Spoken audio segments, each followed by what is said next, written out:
Muito bem, pessoal, estamos de volta aos nossos estudos das resoluções do CONTRAN para você que se prepara para o concurso PRF. Hoje ficaremos com a resolução 810 de 2020, parte 1. Essa resolução ela contempla uma série de artigos. Essa é a primeira parte da resolução 810, que aborda a respeito da classificação de danos e os procedimentos a serem adotados. Tá bom? Quero lembrar vocês do nosso curso de questões comentadas inéditas para PRF. O curso já está em andamento e disponível no site eleitoralcombruno.com.br. A resolução 810 de 2020, ela objetiva dispor sobre a classificação de danos e os procedimentos para regularização, para transferência e para baixa dos veículos envolvidos em acidentes. Ela entrou em vigor em 4 de janeiro de 2021, nós já estamos aqui em março, então já tem quase 2 meses. Só que tem o artigo dela, que é o artigo número 14, pessoal. Esse artigo só vai entrar em vigor em 1º de junho de 2021. Quando nós chegarmos nesse artigo, eu vou relembrar vocês a respeito desse ponto. Tá bom? O artigo 1º desta resolução fala que ela vai dispor, então, sobre a classificação dos danos e os procedimentos para regularização, transferência e baixa dos veículos envolvidos em acidentes. Então, se um veículo for envolvido em acidente, essa resolução ela tem a função de dispor a respeito dessa transferência, da baixa e regularização. Para fins dessa resolução, considera-se veículo sinistrado todo aquele envolvido em ocorrência de acidente de trânsito, dano ou qualquer outro evento que ocasione avaria em uma ou mais partes do veículo. Então, parágrafo 1º traz o conceito de veículo sinistrado, ok? Os órgãos ou entidades com circunscrição sobre a via poderão disponibilizar em seu sítio eletrônico na rede mundial de computadores o acesso a formulário ou outro meio eletrônico que possibilite o registro de acidentes de trânsito sem vítimas por meio de declaração do próprio cidadão, o qual, mediante validação pela autoridade de trânsito ou seu agente, poderá substituir a lavratura do boletim de ocorrência de acidente de trânsito, que é o BAT. Isso vai acontecer quando, pessoal?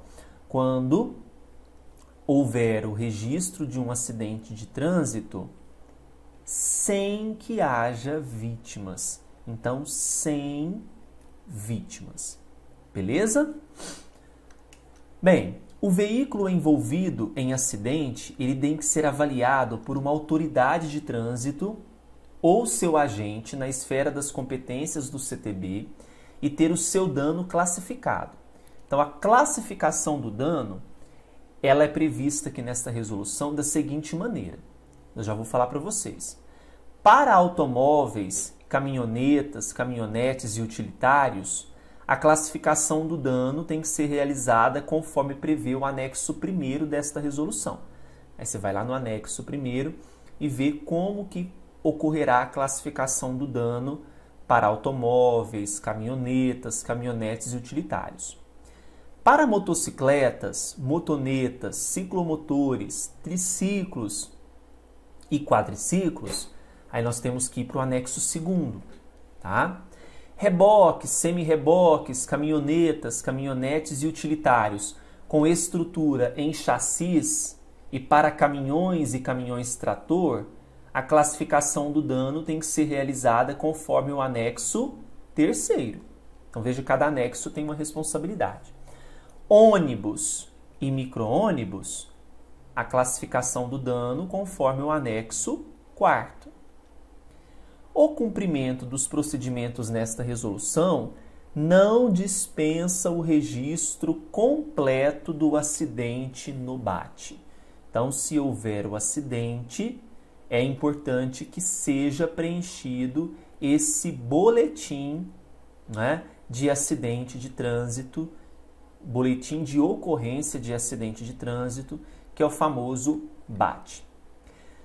Os danos de veículos indenizados integralmente que não tenham sido objeto do relatório de avarias pela autoridade competente devem ser, no momento da transferência para o nome da companhia seguradora, classificados nos termos desta resolução mediante regulamentação do órgão executivo de trânsito do Estado ou do Distrito Federal responsável pela transferência.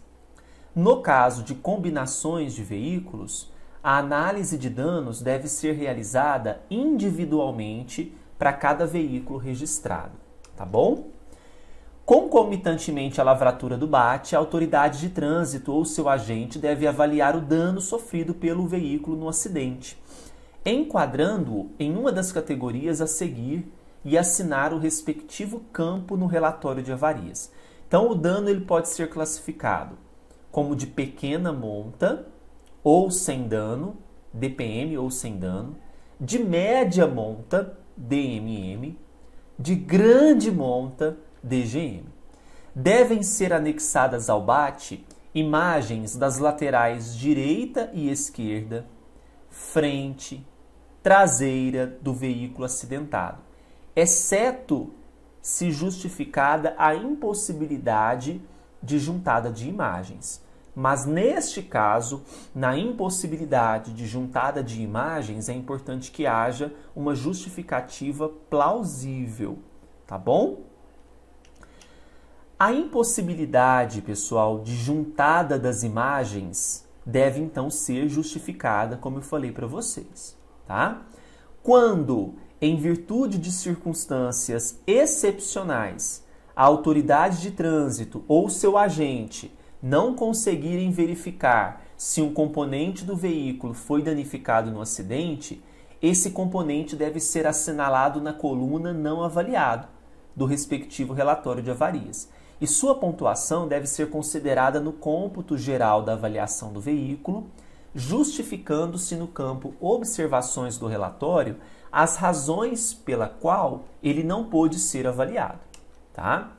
Em atendimento ao parágrafo 2º do artigo 1º, para efeito de segurança no trânsito, um componente assinalado como não avaliado deve ser considerado como danificado e computado na avaliação geral do veículo. A avaliação ela vai ser feita levando-se em consideração os danos provocados diretamente pela dinâmica do acidente, os danos advindos do atendimento ao acidente, como resgate, remoção, desobstrução, por exemplo, precisa remover o passageiro do veículo e com isso causará um dano no veículo. Isso também consta na avaliação. Outros danos pré-existentes sem relação direta com o acidente. Os danos previstos no inciso 3º, que são os pré-existentes, devem ser identificados adicionalmente no campo observações do relatório de avarias.